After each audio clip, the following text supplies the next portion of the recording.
अगर आप एक स्टूडेंट हैं और कामयाब होना चाहते हैं तो सबसे पहले आपको अपने गुरुजनों का इज्जत करना चाहिए, क्योंकि गुरु का स्थान ईश्वर से भी बड़ा होता है। लेकिन आजकल कुछ स्टूडेंट ऐसे भी हैं जो ये सोचते हैं कि शिक्षक तो ज्ञान के बदले पैसे लेते हैं।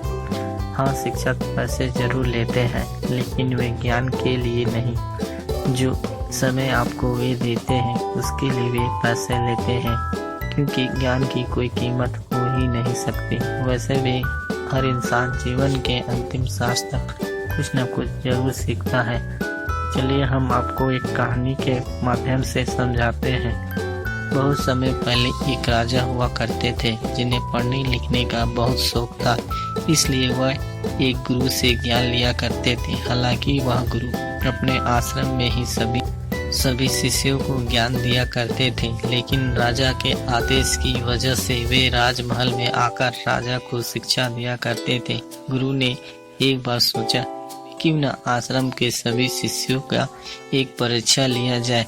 जब राजा को मालूम हुआ तो वे भी परीक्षा में शामिल होना चाहते थे, लेकिन गुरु की इच्छा थी कि राजा उस परीक्षा में शामिल ना हो। इसके बावजूद भी राजा परीक्षा में शामिल हो जाते हैं और वह उसमें असफल हो जाते हैं, जबकि बाकी गुरु के शिष्य परीक्षा में सफल हो जाते हैं, जिसकी वजह से राजा को लगता है कि गुरु ने मुझे बाकियों की तुलना में ठीक से ज्ञान नहीं दिया है, और वह क्रोध में आकर गुरु का अपमान करने लगते हैं। तब गुरु ने कहा, हे राजन, आप एक बहुत बड़े राजा हैं। आप हर दृष्टि से मुझसे पद और प्रतिष्ठा में बड़े हैं, परंतु यहाँ पर हमारा और आपका नाता एक गुरु शिष्य का था। गुरु होने के नाते मेरा स्थान आपसे ऊंचा होना चाहिए था, लेकिन आप राजा होने की वजह से स्वयं ऊंचे सिंहासन पर बैठे थे और मुझे अपने से नीचे के आसन पर बैठाते थे। बस यही एक कारण है जिसकी वजह से आपको ना तो कोई शिक्षा प्राप्त हो रही है और ना ही कोई ज्ञान।